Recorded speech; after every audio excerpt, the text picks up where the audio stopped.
So you clicked on a video for Houston's hockey history, and I think I put together something you're going to enjoy. Hi, I'm Matt Savage. I'm your host here at Mission Control, Houston's hockey podcast.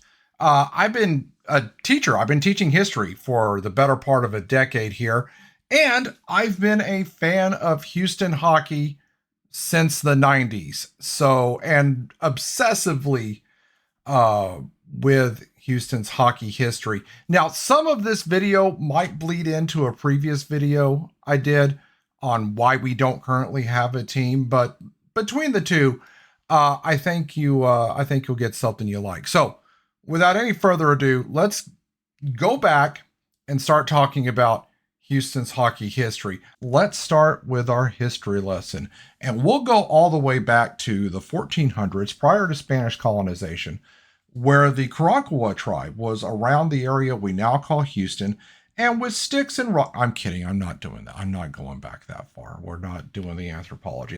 And let's talk about these guys here. The Houston Skippers, who played in the 1940s, they played in the United States Hockey League, which is a junior league. It's about like what we call the NAHL now. They won one league championship. Anyway, the Houston Skippers, so named because of the ship channel. We tend to forget that Houston's a port city, but it is, and there you go. Now, they'll wind up changing their name to the Huskies for reasons I don't really know, and it got my wheels turning. I wonder if, the HCU, Houston Christian University, their mascot's also the Huskies. And I wonder, is there something here? I can't imagine there's husky dogs native to this hot and humid area of the world, but whatever. We got another Huskies. Anyway, they're going to wind up winning a league ship, and that's that. And that's what we have until the late 1960s when we get the Houston Apollos. No real success for these guys. They're going to be a Central Hockey League affiliate of the Montreal Canadiens, hence the color scheme. Although red, white, and blue is not really much of a difference here in Texas. We just happen to do that. But their Central Hockey League is about what we think of as a ECHL equivalent. Double A, they're below the AHL. No real success. They only had 2 seasons above 500, so they fit in well with other Houston sports prior to the Rockets. And the only real interesting bit of trivia I have on these guys is that Messier played 4 games with them. So there we go. They're going to leave. They'll come back for 2 years in the 70s when the WHA Aeros leave as well. So let's talk about these guys. This is in the Sam Houston Coliseum. And if you're like, Savage, where's that? Well, it's not here anymore. It's at the spot where Jones Hall for the Performing Arts is now. As weird as it is to think of hockey games and WWF, not WWE, WWF events. And, I saw Ace Frehley and YNT, their other obnoxious metal acts, but yeah, and something as lovely as hockey was there. The Houston Aeros, obviously, I'm talking about. And hang on a second, let me pause for a second. Let's do a fit check here. I'm headed out to the Houston Hockey Hall of Fame banquet. I'm going to try to get this online before I leave. We'll see if that actually happens. No, I didn't. Nope, did not do it. But this came from Royal Retros. I got my number on it, and there's no significance behind 4. It's just when I was playing beer league, when they open up the jerseys and we're tossing them out, that's the number I happened to catch. So, whatever. 4 is my hockey number. All my hockey jerseys have that number, except for my U of H jersey that has my graduation year. Got my name on the back, so, at any rate, they're not paying me for this, but it's a Royal Retros, and I'm telling you because you might benefit from this, because they have a delay in their production right now, so they're doing a discount. So I got this at a discount. So there you go. But anyway, Houston Aeros. who actually came from Dayton, Ohio, the Dayton Aeros. Dayton being the hometown of the Wright brothers, even though the first flight was in Kitty Hawk, North Carolina. Dayton claims them. It's their hometown, so hence the name. And then here, moving to Houston because, okay, the name kind of works. We have the National Aeronautics and Space Administration, or NASA. Or if you're asking about chemtrails or the object that was following the Hale-Bopp comet, or why there's different light sources on the Apollo 11 photos, NASA, as we know, actually stands for never a straight answer. Anyway, the Houston Aeros, you know these guys because of the Howe family. Gordie Howe coming out of retirement to play with his sons. They're going to win 2 championships with the WHA. There you go. And they're going to wind up winning the Avco Cup trophy. This picture also coming from Pucktastic. Okay. So as mentioned, I was able to get to the Houston Hockey Hall of Fame, where I was able to talk for a couple of minutes to WHA Hall of Fame goaltender Ron Graham, and let's watch that, shall we? Mr. Graham, thank you so much for coming. For those of us that missed the WHA era of the Houston Aeros, what did we miss? Well, I really believe, and Gordie Howe talked about it a little bit in his autobiography, he really felt like the WHA teams were competitive and would have been competitive in the NHL. My sense always was that all the better teams, obviously not everybody would have been able to compete, but the better teams had 2 solid hockey lines. Competitive players could score, knew how to play the game. Third and fourth lines maybe weren't as skilled. You had 3 top defensemen that could play. You know, the 4th, 5th, and 6th defensemen weren't as competitive. Usually had good goaltending. Most teams had good goaltending. So what they missed was the level of hockey that was on a par with the NHL at the time. Okay. And did you feel that Houston supported the team? It was awesome. Yeah? Yeah, the support was terrific. My first year was in the Sam Houston Coliseum. I didn't play a lot. Wayne Rutledge and Donnie McLeod were the 2 goalies. I played in the minor leagues a little bit. Played a couple of games in Houston. Then the next year, we moved into the Summit. And I was the #1 goalie with Wayne Rutledge. And we won this Avco Cup that year as well. So the fans were awesome. They, especially in the playoffs, they filled the Summit. Crowd was always good in the Coliseum.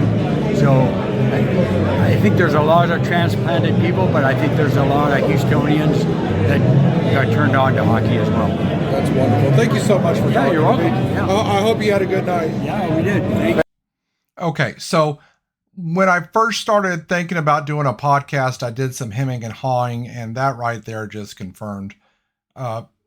Even though it was only like 2 minutes, that was so cool and very gracious of him to share his time. But at any rate, let's move on in our Houston hockey history, shall we? Well, as we got from the previous video that I did on why we don't have a team, you know, these guys don't get into the NHL merger. The WHA goes away in Houston, goes away, period. There's no hockey in Houston until the 90s. I'm not going to stop showing you this picture. I love this picture. When this picture showed up on billboards around town, mind you, never seen a hockey game before in my life. This billboard just captured my imagination here. The IHL incarnation of the Aeros was fantastic on marketing, and you might listen to this going, well, it sounds like you care more about the superficial, because I'm going to talk a lot about superficial today. And superficial matters. Now I'm mentioning this because I want to compare the IHL Aeros to some NHL clubs. And mind you, I've only been inside 2 NHL arenas. But the IHL Aeros were so good. They had this World War II aesthetic. You'll notice the bomber meme. You'll notice the best jerseys of any hockey team in any league of all time right here. And it's those shoulder emblems that make this jersey. And I mean, just come on, that's straight fire. Yeah, it could probably use some updating. Someone pointed out to me once, why aren't the propellers spinning? And I can't unsee it now. So fine, if I were to redo this logo, I'd make the propeller spin, but that's straight fire. But anyway, they were so good at the aesthetic. They were so good. You know, everything was in that stencil font from World War II. They play the Hiroshima bombing for goals scored, which, okay, maybe poor taste, but it was still cool. They came out to Joe Satriani's War, at least at first. In subsequent years, it was Machine Head by Bush and then some other stuff. And, you know, when they, you know, came out onto the ice, they come through an inflatable tiger shark mouth. They called the opening game D-Day. I had this shirt back in the day that said D-Day on it for opening.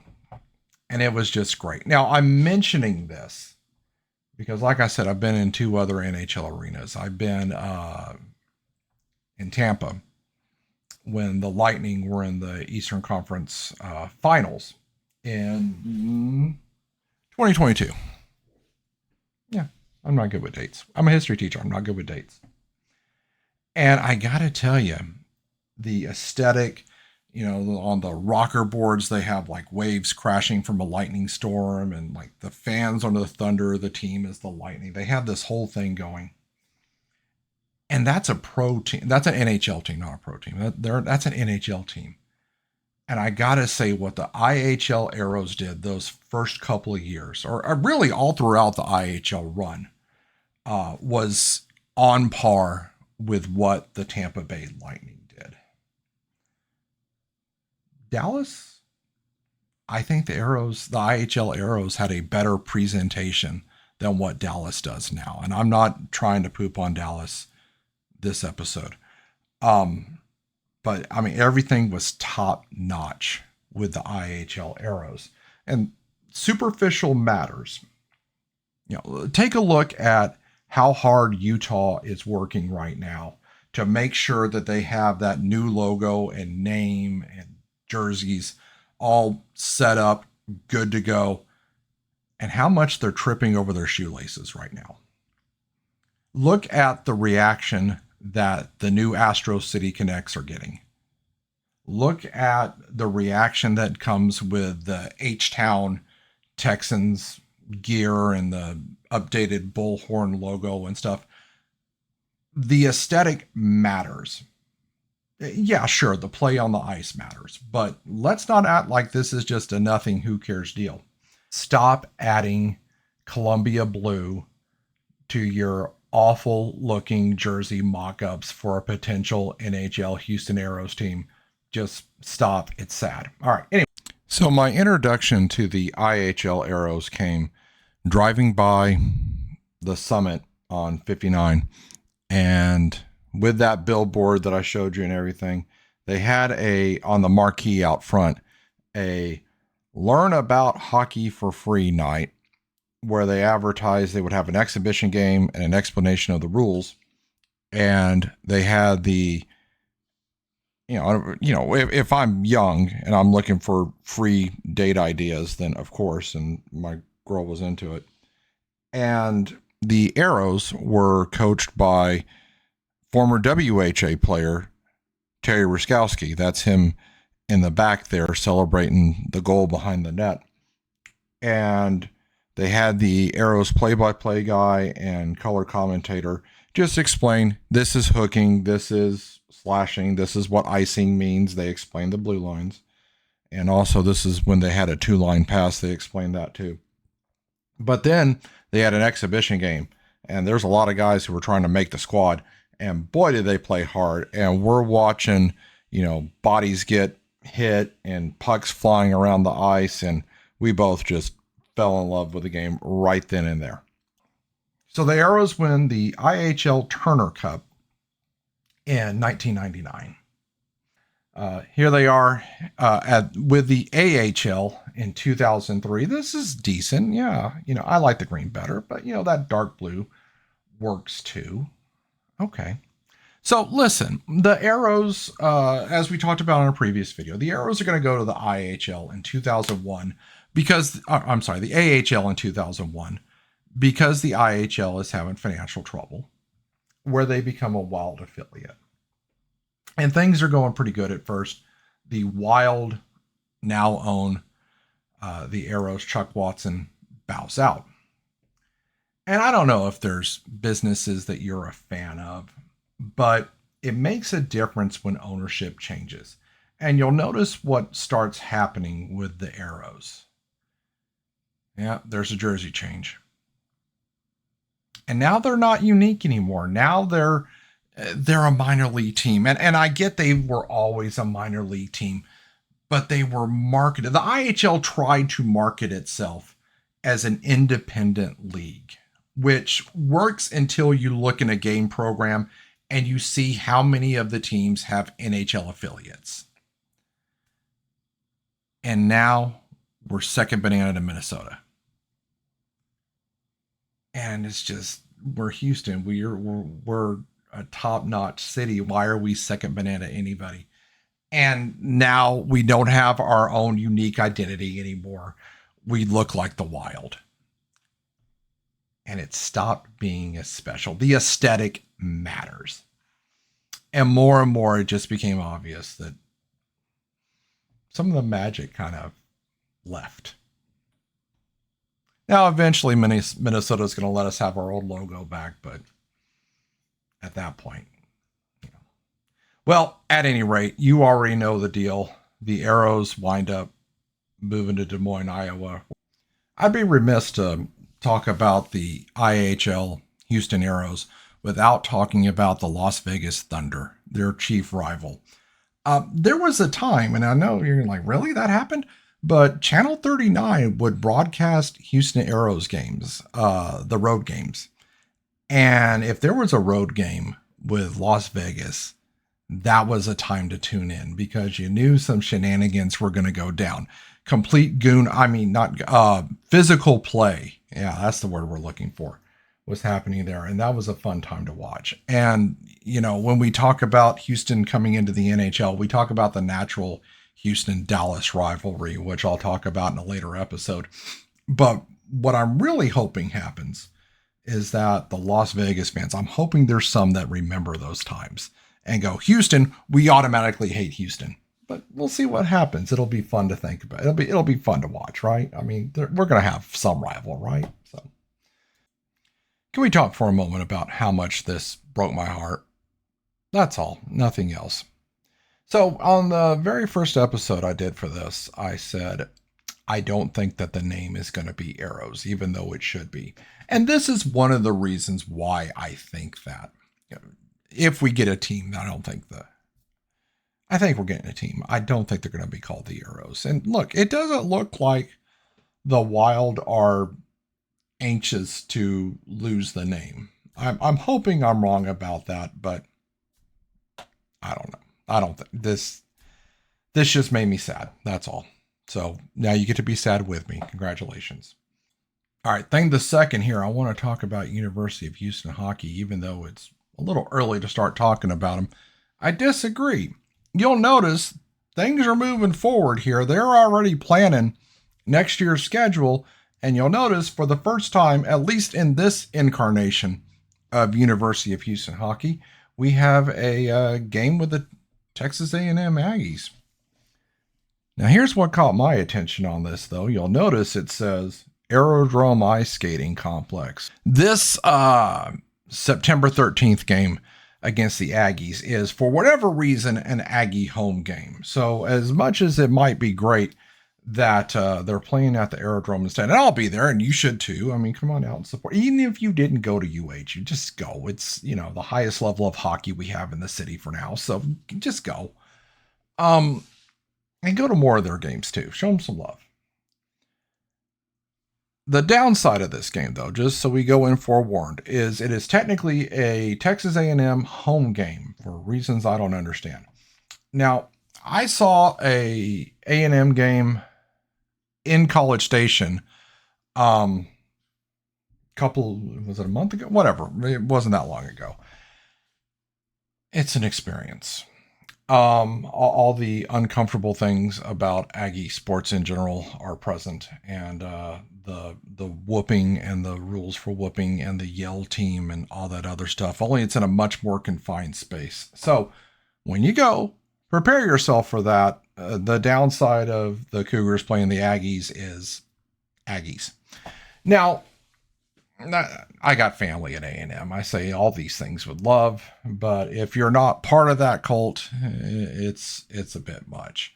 And this is where you might be going, yeah, but Savage, A&M's a bigger school than U of H. Can't we expect the Cougars to get stomped? And I don't know. I mean, I was encouraged about some things last year with U of H. Now, I did notice at the spring semester when, we lost some players and we didn't have, I say we, I'm a UH grad, I get to do that. We didn't have the depth that other teams had, and that hurt. But, it looks like they're already getting going on the recruiting. So this seems like a good time. Just come out. It'll be good for you. All right. All right. Check it out. Woodlands Highlanders have won the Interscholastic Hockey League Justice Cup. So congratulations to the youngsters. I'm longing for the day where we have more high school hockey participation. I think that's one of those things that's going to happen when we get a pro team, hopefully an NHL team. Remember what happened with the Stars? They built 5 star centers around the Dallas Metroplex, and now they got a solid hockey city there. This is the kind of thing that happens.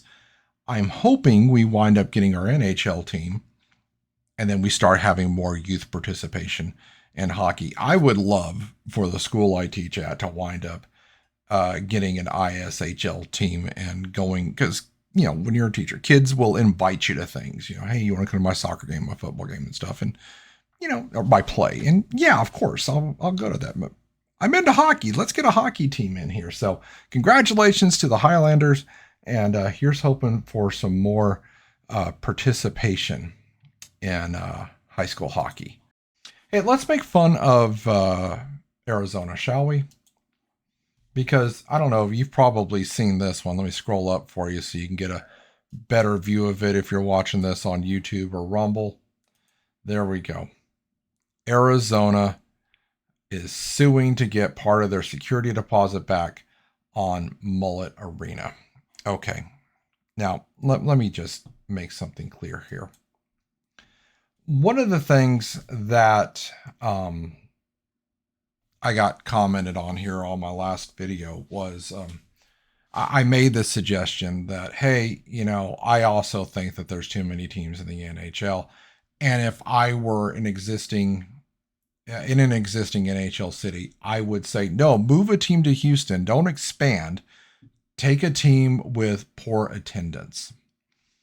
And here's my thought on that. Because some are like, no, we shouldn't do that.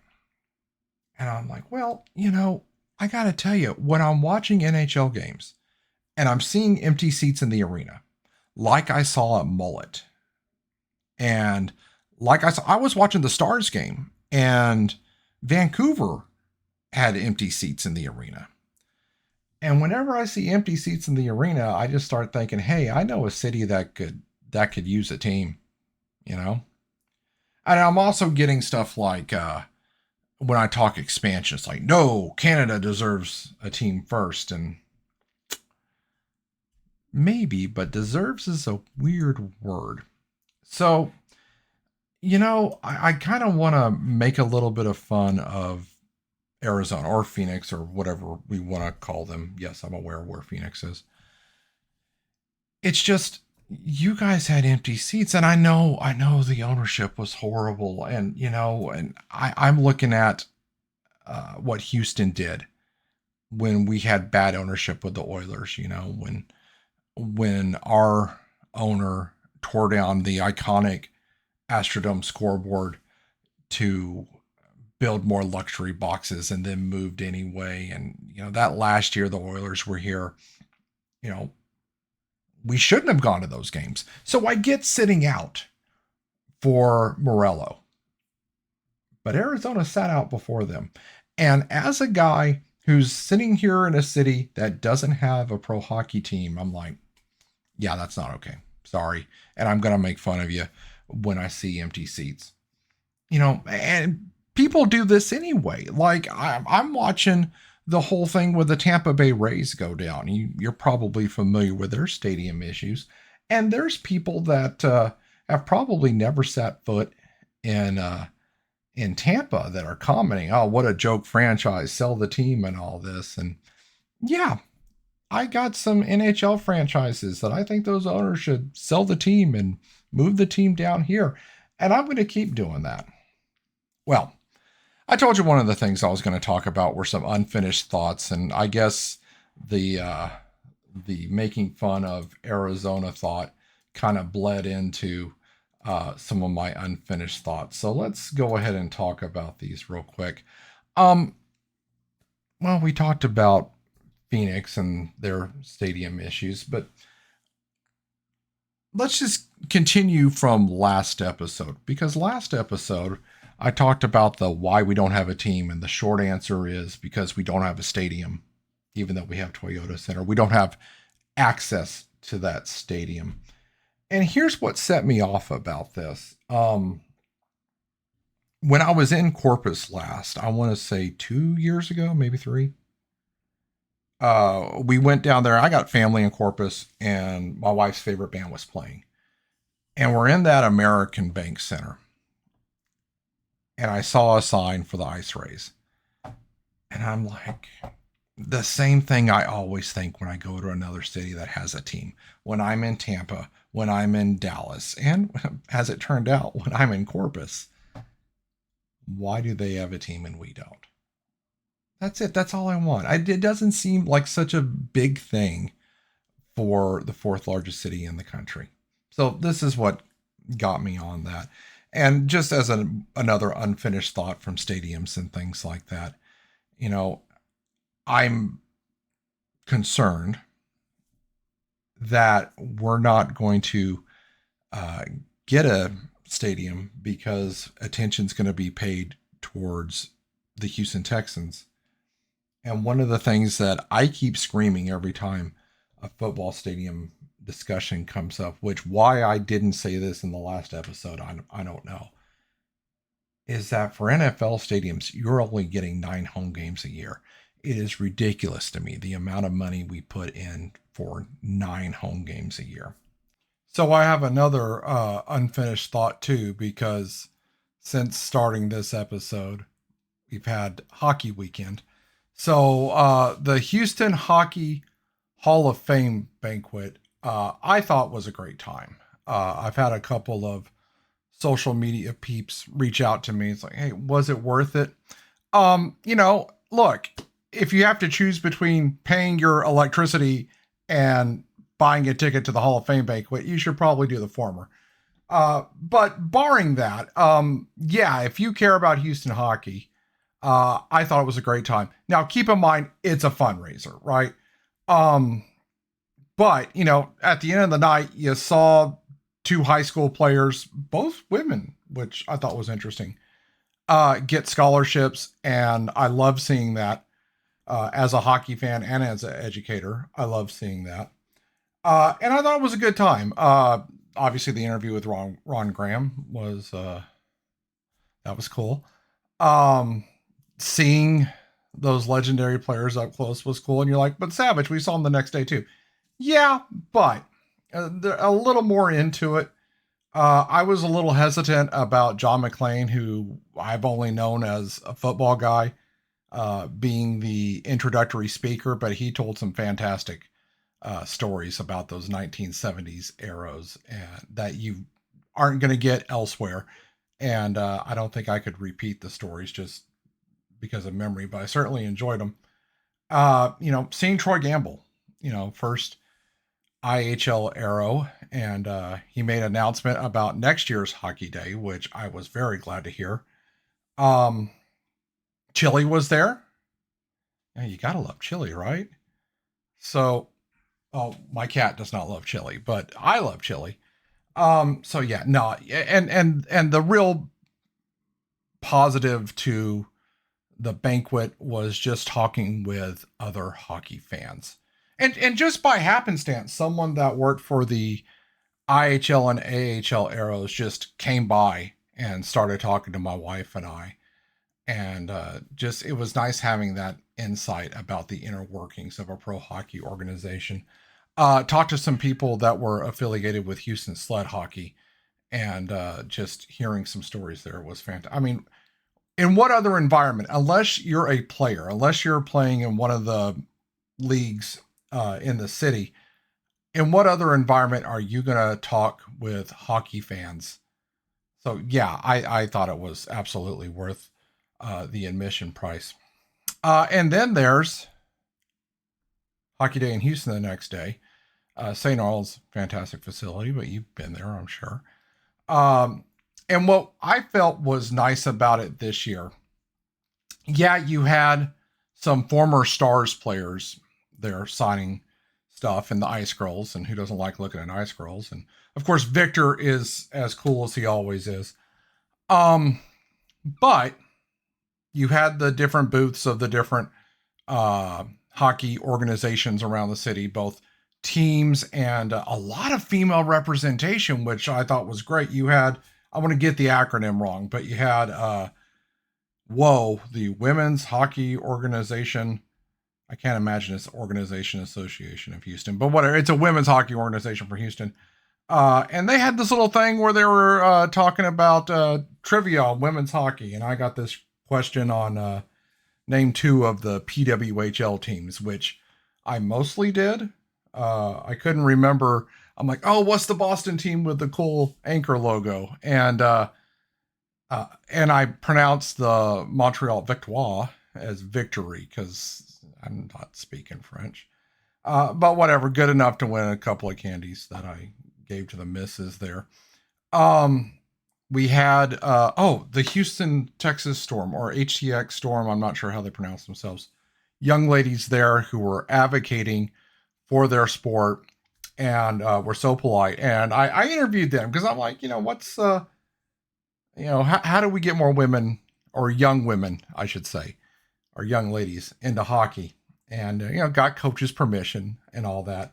I want to use that video for another one on youth hockey later on. So I'm holding on to it for now because I realize this video is kind of running long. University of Houston was there, of course. Oh, at the banquet, I talked to the goalie, or one of the goalies for the Cougars, and all of them were polite. I don't know how you're feeling about the first 2 years of UH hockey, and getting something going off the ground is a struggle, but the future looks bright, and I'm looking forward to seeing them this upcoming season. And best part is the AHL Aeros, all wearing their jerseys. Oh, I didn't show you. So you may have noticed the magically appearing autographs. I got the Howell brothers and Jack Stanfield signing my jersey, which was nice. But they were just standing around the beer garden, and they're talking to pretty much anyone who came up to say hello to them. Completely accessible. What a lovely time it was. So, and my wife commented something to me that she's starting to notice, and you probably noticed too. But she's like, everyone's so nice. Everyone's cool, and I know you don't go out in public looking to meet up with people that are uncool, but I mean, how many times do you just, in dealing with the public, you meet with some people that you just wish you hadn't? but there's something about the hockey community that you just have such a great concentration of cool people that you want to spend time with, which is why I talk to you on video. I want to spend time with our local hockey community. Hey, you ever have the nagging feeling you're forgetting something? Just wanted to say a quick thanks to Mrs. Savage for being cool with me using her in the photos I posted earlier. Hey, thanks for sticking it out this long. Let's review what we learned, all right? And we learned a lot from this episode. We learned there's a rich and vibrant hockey history and community in Houston, Texas. Okay, you probably didn't learn that. You probably knew that already. I learned that really I need to ask the missus or someone to hold the camera and do my videos for me, because even with my little gimbal stabilizer thing, doing it selfie style, doing a interview, probably not a great look. I've also learned that I can get myself in trouble with too many edits. So get your friends involved in the game. Teach them what those lines are for. Oh, and one more thing. On the next episode, I have an interview that I'm saving from this past weekend. I have an interview with arguably the most famous of the Aeros from the IHL, AHL era. Hope you see that. So, all right, we're out.